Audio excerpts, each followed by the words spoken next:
A bit of street art, BS, which you won't get from me, but you get from plenty. So we went in this little place, lovely meal. So we're in the historic old town of Bologna, and I'd recommend this little place. And here we are, this is a charcuteria, isn't it, where you get all your hams and stuff. And one of the things I'd seen that I was hoping to see, or go and look up, was the Carlo Scarpa shop. So it was a shop front he designed in the 60s, and we walked down the road and there it was, by chance. So a photo op, I felt, wasn't required. So he did a lot of stuff in Venice, so I visited that. Of note, the Olivetti showroom in St Mark's Square, which has just been restored, which I went to back in the spring, well, very early spring actually. So yeah, I do like his work, and he does a lot of it of inserting it into original buildings. So although obviously this is a facade, you know, it's in an old building, sometimes it is just the insertion of it into an old building and they keep the original facade. But yeah, well worth looking at his stuff if you're into this sort of modernism, which I am. Not to say I don't like the historic stuff, I'm particularly into that as well, but I like to see this as well, juxtaposed against the old. Yeah, they've sort of turned it into a retro shop now. Hence you got Mick there. Then me. Mate, I thought I would get my photo taken in front of it. Silly old sod, aren't I? So here we have Charles Bukowski. He's sort of a blue-collar Hemingway, I guess. Author and poet, American. There's a bluebird in my heart that wants to get out. And here we're looking at some of this. This is just a sort of interior walkway, really. But yeah, isn't it pretty? And this is what you got in the old town, loads of this stuff.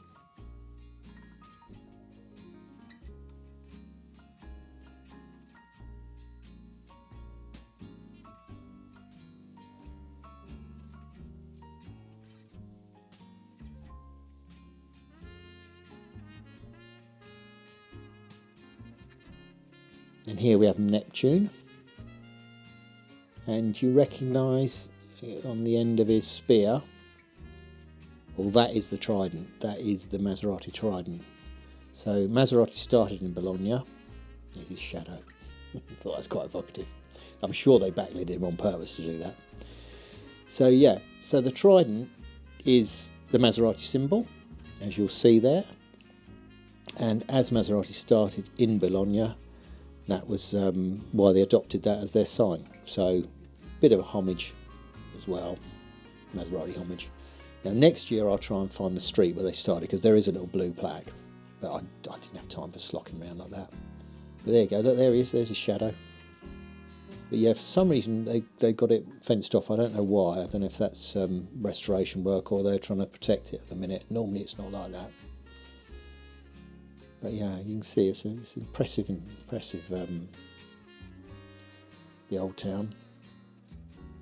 So I think it's worthy of replacement for Padova to have the show.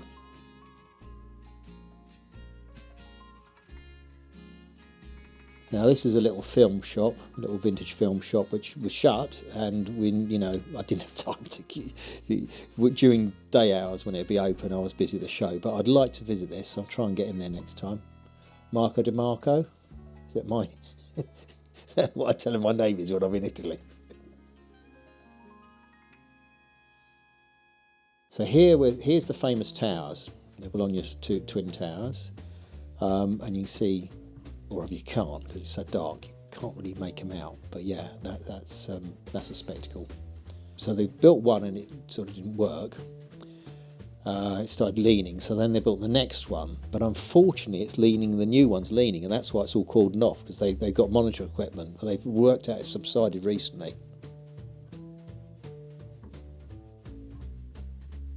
A bit of street art, BS, which you won't get from me, but you get from plenty. And we saw a lot of it at the show the next day. Some bloke selling a Dino. I won't go into it or shame him, but God dear, what he had to say about it was not good. And he didn't know what he was talking about. Little Renault 4 street parked. I'm a soft spot for these. Because my dad had one, that's why. And I went to a very, very smart workshop, and they had one in there they were doing, probably the best one I've ever seen. And it was in amongst some very salubrious cars, so it's quite nice to see that there. I quite like this old Forge. Maserati rear lights, except they're not. The lenses are, but the surrounds are actually ESO. Toy Dino, well, if you want something under the tree for Christmas, there's one. I like this one, you could do this to go with my other Adjet one. And these lovely jukeboxes. Now, I haven't got one, but one day maybe I'd like one. When I was a kid, I always wanted the Wurlitzer with the bubbles, but now I'd probably go for something more 60s. More, late 50s, 60s milk bar type thing. But they are cool with the bubbles, aren't they? Yeah, probably something like this. Yeah, I like that Ami. That's nice, isn't it? I used to go to FIAT Dino in Soho, and they used to have them. You could play, they used to give you dimes when you bought your burger, and you could sit there and choose your tunes. And these are quite fun, the Coca-Colas, and then you see the price of them. So they go up in price accordingly to size until they get very expensive. Mind you, saying that, the first one wasn't cheap, was it? But very cool stuff. And a Riva, well, God knows what the price of them is, but yeah, that is quite something. And this little white one, that's another Arbath, but this is a little known thing. They would do these more luxury cars. A lovely little four-banger in there. It's not an engine I immediately recognise, but twin-cammed obviously. So it's probably a development of one of the Fiat bottom ends. It could even be Simca, I don't know. And this guy, I've been watching him on Instagram. This is all stuff he hand makes, these little Vespa dioramas. So he makes all this stuff, all the spanners and everything. A whole lot, which I thought was amazing. That jack that it's on. Even the cloth draping over there is sort of a thinner material, so it drapes nicely, so probably a silk scarf type thing rather than a, if you imagine it's to scale, so you probably use silk. And then you can sort of get the idea of the scale. If I stick my finger in there, you'll see. There you go, Padre Pio. He gets about, well, he's a cult figure, isn't he, Pio? That's why I'd photograph him on the Mealy and so on. Yeah, there you go, you see that cloth? Yeah, it's lovely, isn't it? Little spark plug. Dear little spark plug. You put that in earlier, it wasn't in there, and you fitted it. Yeah, I don't quite know how he makes all this stuff. We didn't really get to talk to him, he was a bit busy. A beautiful Alfa Romeo flag, I like that. Make a good bedspread, wouldn't it? Little Fiat 600, little Fiat 500, all tuned up. They're not genuine Arbath stuff, but they look quite period, I think. Mistral, well, we like them. Know our way around them, don't we now?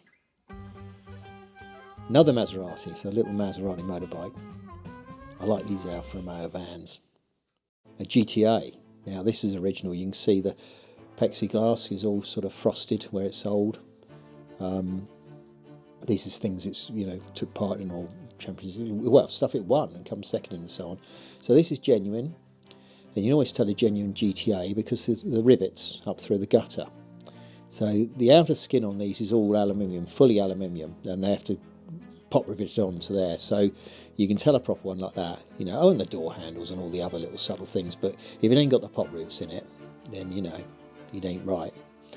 I dare say some people have put pop rivets in a steel roof, but you'd sort that out, wouldn't you, with a magnet?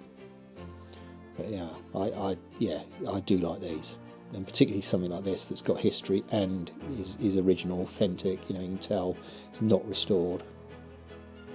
Little A112, well, they're going up in value. Some coach-built Fiat stuff here, very interesting. And then we pan round to a beautiful Quattroporte. Isn't that lovely? So it needs restoring. You said the engine runs, but yeah, the interior is pretty sharp. It's a Series 1, which is of interest. Has the single lights rather than double lights, and it was very together. And also, you can see the bumpers are rusty, so the early ones must have had chrome bumpers. The late ones are all stainless steel. But yeah, it's very cool. I do like them. A bit of following for them now. Yeah, lovely thing. Yeah, 50 grand he wanted for that. which I guess is what they are. Sebring, well, that's a Series 1. And then we got a Pinnafer and a Coupe with the paint off it. Now I do like them. That's a Ferrari, obviously. But yeah, they're for a 250 Pinnafer and a Coupe. Mura, isn't that lovely? Now this was quite a lot of money, but very original. But yeah, that's a big leap for one of them.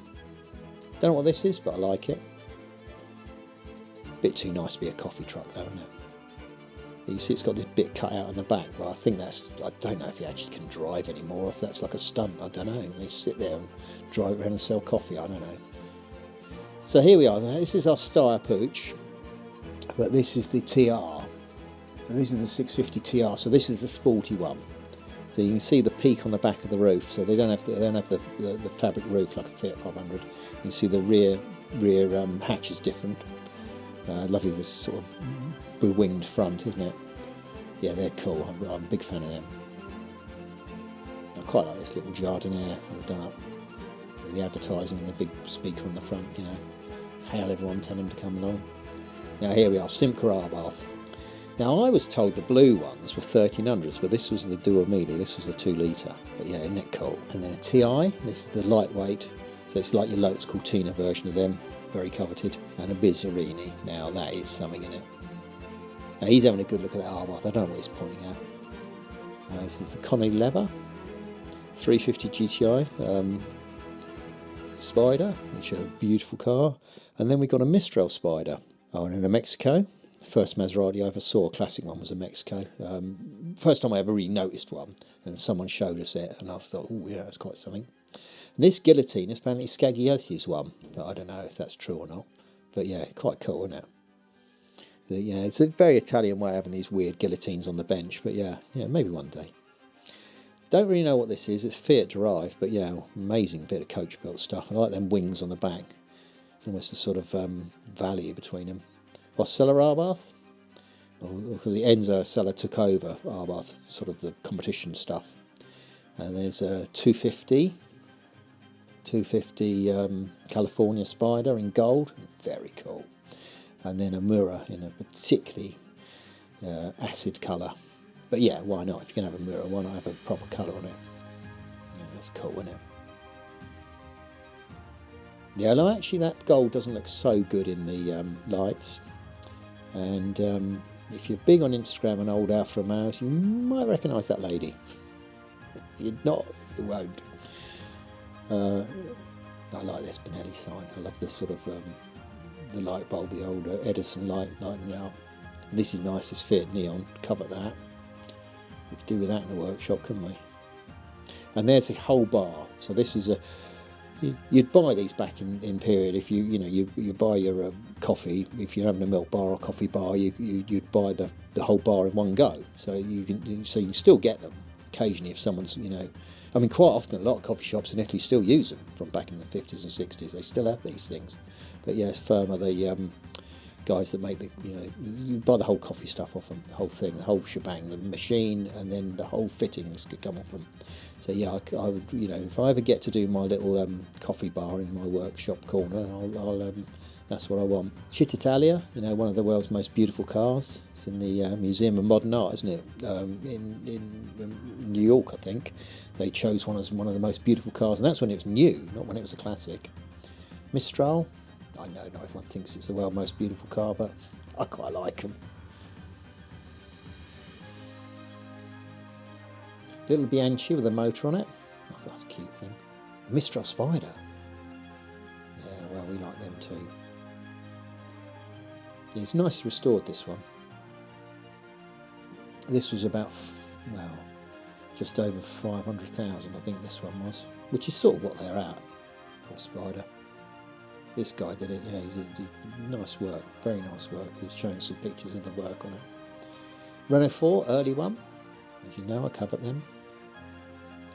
And this Dino Spider, we're going to try and do a film on this on itself, because this is very original. So we're going to try and do a film on this, because you can see it's original mileage, original carpets, everything. So we're going to try and get a proper YouTube film together on this one for you guys to show you what I could see on this that was that you don't normally get. That's normally been fudged in a restoration or is missing. So this is a good reference point, this one. but unfortunately my footage was corrupted by the fact that I didn't press record. But anyway, so we're going to try and get some footage off the guy that's got it for sale and put something together on this one. But you can see the airbox is original, it's not been painted. You can see how the transfer should be, which way round it should go. See the size that the little twisty knob should be on it. It's missing its FISPA fuel regulator, but it's got the correct Dynaplex, correct 3-pole coil. I'm not sure about this 2.4 distributor. I quite often see them on Spiders, but it might be a Spider thing. They might have had a different one to a coupe. That needs some research. I'm not sure why that's like that. But I've seen them so often now that I'm not sure about it. And we're looking at these rocker covers to see if that's the original gold, because you know there's this talk of them being gold. Well, it looks very gold to me, and it looks like it's been on there a long time. So that's again something we need to do a bit more research on.